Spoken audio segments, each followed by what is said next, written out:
Hey, what's up everybody? As you can tell, snowy. The snow is here in Pennsylvania. Totally unexpected. I didn't think that we were going to have snow this early, but here it is. So I'm super excited. I had to get out today to definitely enjoy this weather. Now with this weather comes some unique challenges, and today we're going to talk about them. We're going to talk about campfires. We're going to talk about campfire setups and just prepping your campfire in snowy conditions. I think you're definitely going to get something out of this video, so hang on here and we'll get started.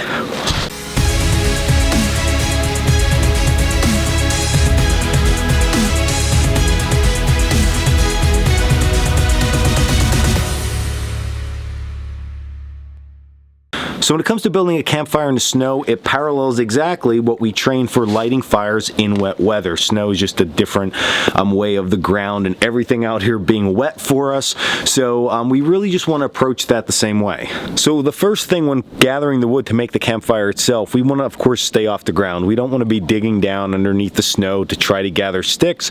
Look up high, eye level and higher. Look for dead standing trees.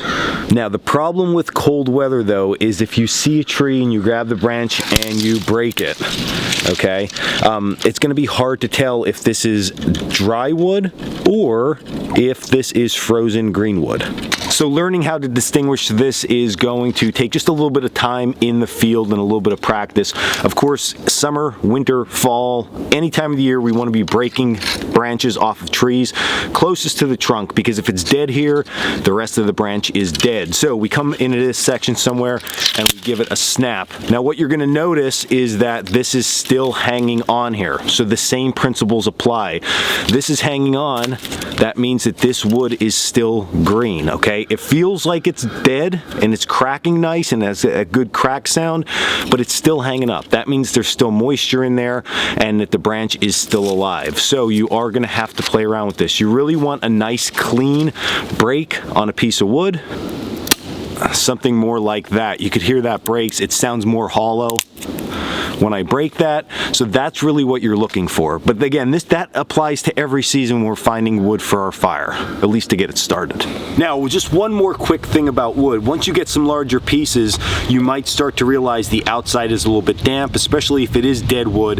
That bark, if the weather warms up a little bit, might start to absorb some of that moisture from the snow, and burning that is a little bit of a hassle. So during that initial phase of collecting wood, don't ever forget about splitting down and getting inside these larger pieces. This works really, really great for us in order to get nice bone dry wood on the inside. So definitely keep this one in mind. I can keep splitting this thing down, make feathers, baton if you're into that type of thing, and you can get lots of wood that's dry, perfect for your campfire to get it started. So you got all your firewood prepped, you're ready to go, and I know what your next thing is. If you're in a wild landscape somewhere new, your first thing is you want to build a fire ring. Now I have nothing against fire rings. I have stone fire rings everywhere throughout the school property. I love to build a good fire ring and I love to match those stones up just perfectly.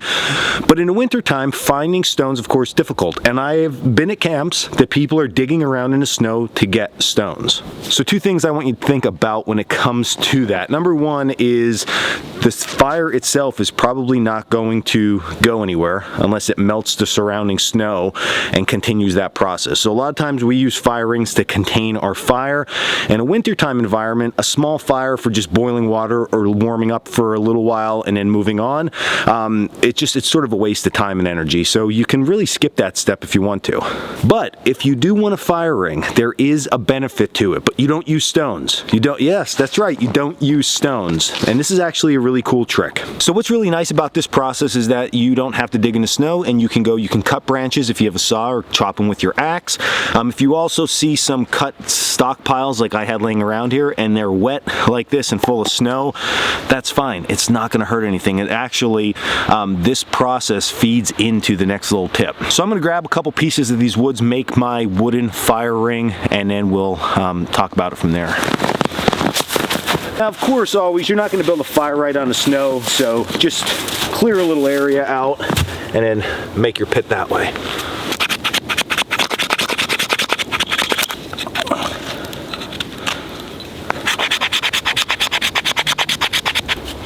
Okay, so I'm gonna just use some fat wood to get this fire going. Something fun to do, something different rather than using some fire starters. Remember, we're still going to utilize that stack method. In our case, we want to make sure we have something down on the ground to protect our fire initially from the moisture, and then we just want to take some of the sticks that we gathered, and I'm not utilizing at this point my wooden fire ring for this. I'm going to actually still make that back stop in order to keep airflow into our initial flame source. Okay, so I add that in. I'm using my wooden fire pit here to keep my wood that I split and collected up off the ground, so that's all good.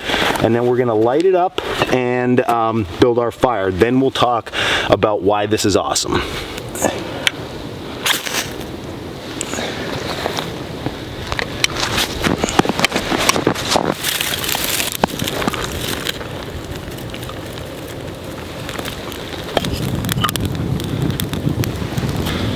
All right, so now that my fire is going, the magic is starting to happen.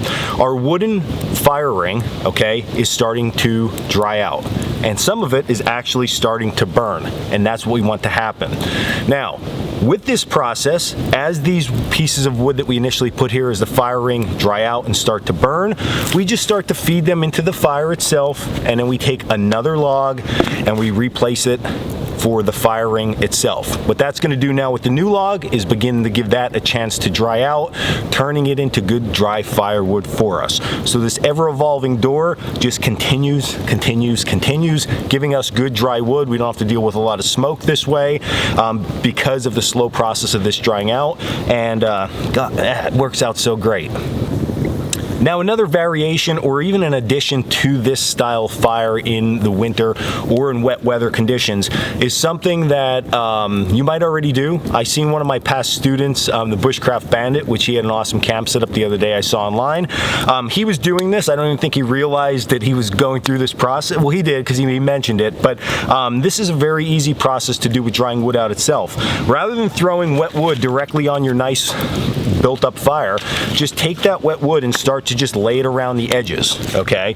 So what that's gonna do is that's gonna give the fire time to dry that out, get that wood prepped for burning, and then as that stuff dries out, simply just feed it into the fire. You wanna give it more time than that, but feed it into fire, and then just add more wet wood again around the outskirts. So it's the same process. If you have a metal fire ring at your house, or if you have a stone fire pit, you can do the same thing. Just put the wood on the outside, slowly feed it in, and you'll be good to go. Man, see all that smoke now because I put that wet wood on? Come on! So there you have it. They're my wintertime fire tips. Definitely if it snows or just cold in your area, get out and enjoy it. This is a great season to go out, and you learn so much in these conditions that are a little bit less than optimal all the time, and then it makes you so much better. When you go out on a nice day, you do appreciate it more. But this is a nice day. It is a really nice day out. So I hope you get to go outside over the next month, 2 months, and really enjoy the cold weather and practice some of your skills and give this one a shot. I know you're going to love this one with our wooden fire ring. So something different, another tool for the toolbox. So everybody, check us out at coalcrackerbushcraft.com. Click the subscribe button below.